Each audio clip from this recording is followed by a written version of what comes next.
పరమాత్మనే నమః. ఓం శ్రీ గురుభ్యో నమః. గురువాయూపురాధీశం విష్ణుం నారాయణం హరిం వాసుదేవం జగన్నాథం కృష్ణం వందే జగద్గురుం. నారాయణ భట్టాత్రి కృతం శ్రీమన్నారాయణీయం. శ్రీ నారాయణ భట్టతిరి కృత శ్రీమన్నారాయణీయం గురించి తెలుసుకుందాం.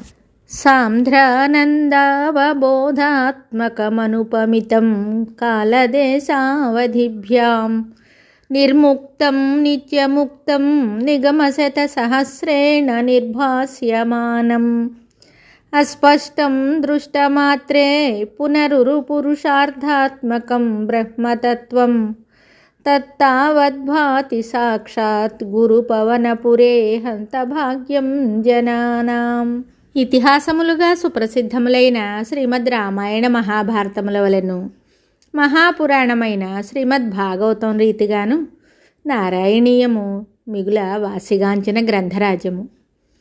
ఇది వ్యాస భాగవతమునకు సంగ్రహ రూపము, భక్తిభావములకు ఆలవాలము. భగవంతుని ఎదుట ఒక మహాభక్తుడు ప్రకటించుకొనిన మనోవేదనకు ఇది ప్రతిరూపము. సరస సాహితీ రీతులకు అక్షయ నిధానము.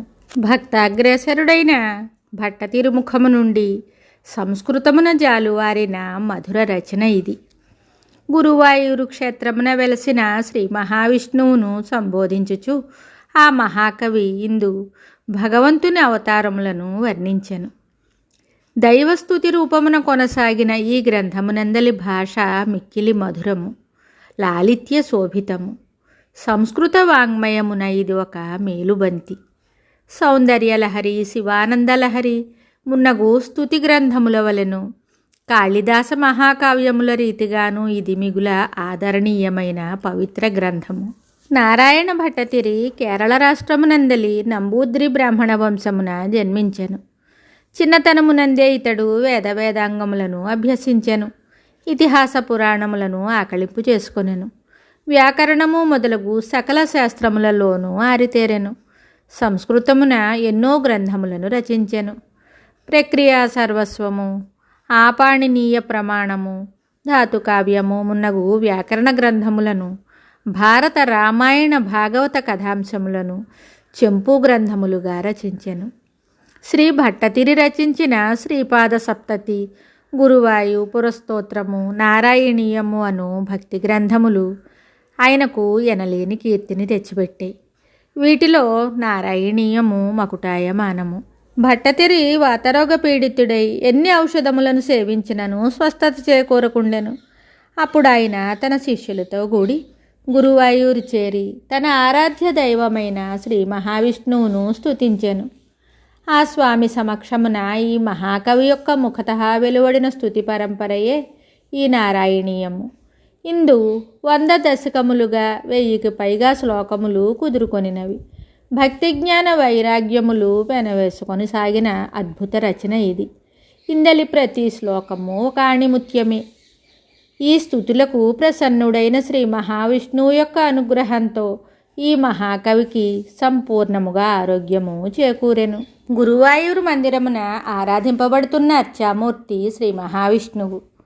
ఆ దివ్యమూర్తిని ఆ వైకుంఠనాథుడే స్వయంగా బ్రహ్మదేవునకు వసగెను. ఆ చతుర్ముఖుడు దానిని సుతపుడు అను మహర్షికి ప్రసాదించెను. ఆ మహాముని దానిని కశ్యప ప్రజాపతికి సమర్పించగా ఆయన నుండి అది శ్రీకృష్ణుని జనకుడైన వసుదేవునకు చేరెను. శ్రీకృష్ణుడు ఆ మూర్తిని తన రాజధాని అయిన ద్వారకలో ప్రతిష్ఠించి పూజించెను. ద్వాపరయుగాంతమున ద్వారక సముద్రమున మునిగిపోవునప్పుడు ఆ దివ్యమూర్తి ఆ జలప్రళయమున కొట్టుకొని పోకుండుటకై దేవతల గురువైన బృహస్పతి ద్వారా దానిని ఒక పవిత్ర క్షేత్రమున ప్రతిష్ఠింపజేయుము అని శ్రీకృష్ణుడు తన భక్తుడైన ఉద్ధవుని ఆదేశించెను. ఉద్ధవుని ద్వారా తనకందిన ఆ శ్రీకృష్ణుని ఆజ్ఞ మేరకు బృహస్పతి వాయుదేవునితో కూడి పవిత్రమైన క్షేత్రమును అన్వేషింపసాగెను. కడకు పరమేశ్వరుని సూచనను అనుసరించి గురువు వాయువు ఆ దివ్య తేజోమూర్తిని పశ్చిమ సముద్ర ప్రాంతమున గల అంబాపురము అను గ్రామ సమీపమున ప్రతిష్ఠించారు. గురువు వాయువు కలిసి ఆ మూర్తిని ప్రతిష్ఠించుటచే ఆ క్షేత్రమునకు గురువాయూరు అను పేరు ప్రసిద్ధికెక్కాను. ఆ దివ్యమూర్తి సాక్షాత్తు వైకుంఠము నుండి భువికి అవతరించుటచే ఆ క్షేత్రము భూలోక వైకుంఠము అని ప్రశస్తిగాంచాను. కలియుగ ప్రారంభమున నిర్మింపబడిన ఈ విష్ణు మందిరము కాలప్రభావమున వాతాతపములకు లోనై కొంతవరకు శిథిలావస్థకు చేరగా ఆ మందిరమును ఒక పాండ్యరాజు పునర్నిర్మించారు. ఆ మహారాజు యొక్క సభలోని జ్యోతిషవేత్తలు, ఓ రాజా, 10 మాసములలో నీవు పాముకాటు వలన మరణిస్తావు అని తెలిపారు. పవిత్ర జీవితమును గడుపుచున్న మహారాజు ఆ 10 మాసములలో వివిధ దైవక్షేత్రములను దర్శిస్తూ గురువాయూరునకు వెళ్ళి స్వామిని సేవించారు. 10 మాసముల అనంతరము క్షేమంగా తన రాజ్యానికి చేరిన ఆ ప్రభువు జ్యోతిష పండితుల మాటలు ఒమ్మైనవని ప్రకటించారు.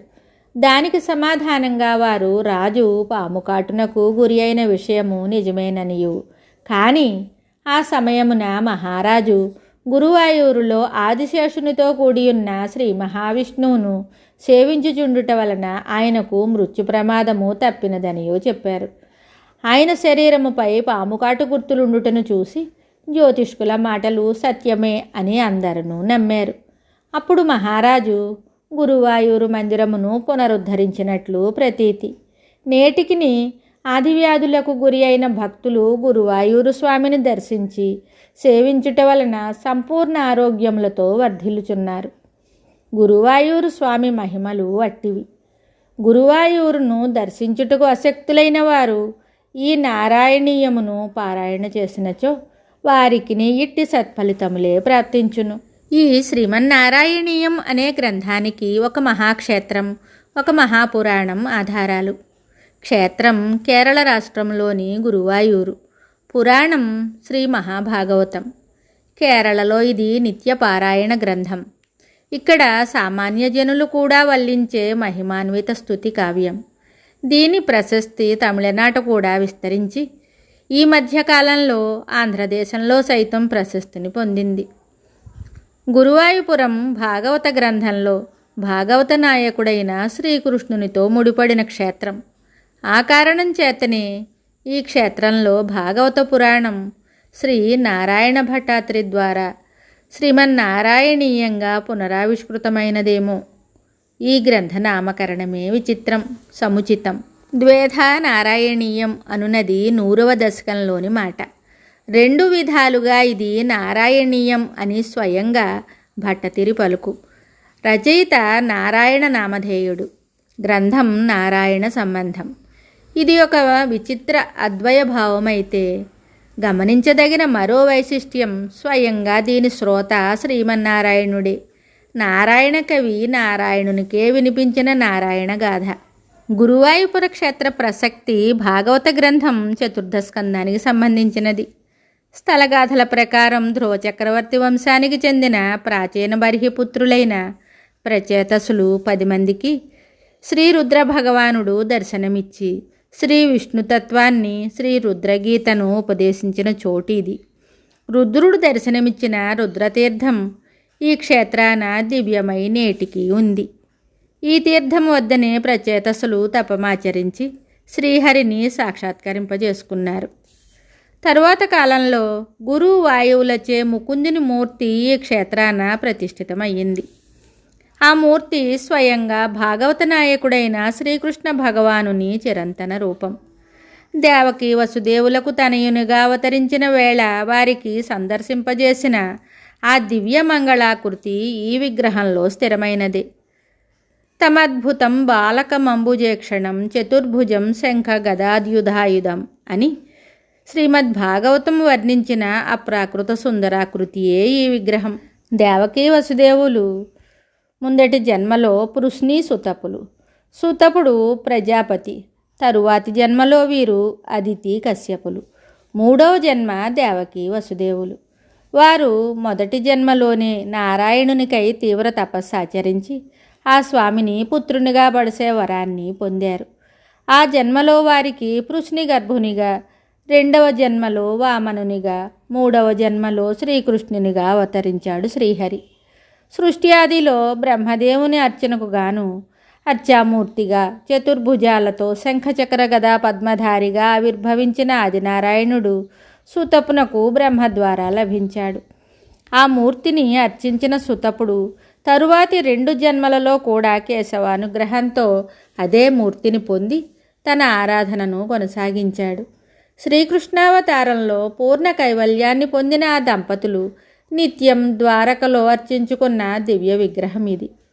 శ్రీకృష్ణుని నిర్యాణం తరువాత కృష్ణ సంకల్పంతో ఆ విగ్రహం శిలారూపాన సముద్ర జలాల ద్వారా దేవగురువునకు బృహస్పతికి వాయుదేవునకు లభించింది. నారాయణుని ఆజ్ఞతో గురువాయువులు ఆ విగ్రహాన్ని తీసుకువచ్చి రుద్రదేవుని సమక్షాన ఆ స్వామి సమీక్షణలో ఈ క్షేత్రాన ప్రతిష్ఠ చేశారు.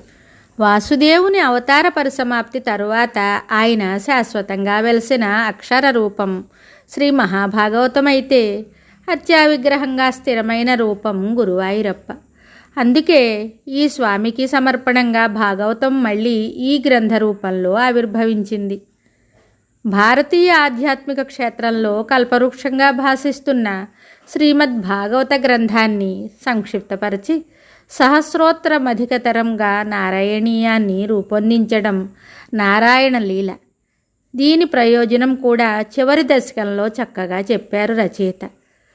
త్వత్ప్రసాదాయ ఆయురారోగ్య సౌభాగ్యం, కృష్ణానుగ్రహం ఆయురారోగ్య భాగ్యం ఈ గ్రంథ పారాయణ కలిగించే ప్రయోజనం. ఈ గ్రంథం స్తుతికావ్యం, మహిమాన్విత మంత్రగుచ్ఛం, సాహిత్యపరంగా సులక్షణ గ్రంథం, మొత్తంగా సమగ్ర రసనిర్భర మహాప్రబంధం. ఇది అనుభూతి కావ్యం. అగ్రే పశ్యామి వంటి శ్లోకాలు పరిశీలిస్తే కవి స్వయంగా పొందిన శ్రీకృష్ణానుభవమే ఈ గ్రంథంగా పరిణమించింది. పిబత భాగవతం రసమాలయం వలె ఇది అమృత ద్రవ సంయుతం. ఆదివ్యాధులకు కారణం బుద్ధి ప్రాణాల వ్యవస్థలలో ఏర్పడిన అసమత్వమే. వాటిని చక్కబరిచే దేవతలు గురువాయువులు. వివిధ చందోరీతుల విన్యాసంతో గంభీర భావదర్శనంతో భాగవతాన్ని ఉపాసించి తనిదిగా చేసుకొని భగవత్ కైంకర్యం చేసి కృష్ణశక్తిమయంగా అందించిన ఈ శ్రీకృష్ణ రసాయనాన్ని పానం చేసి తరిద్దాం. శుభం.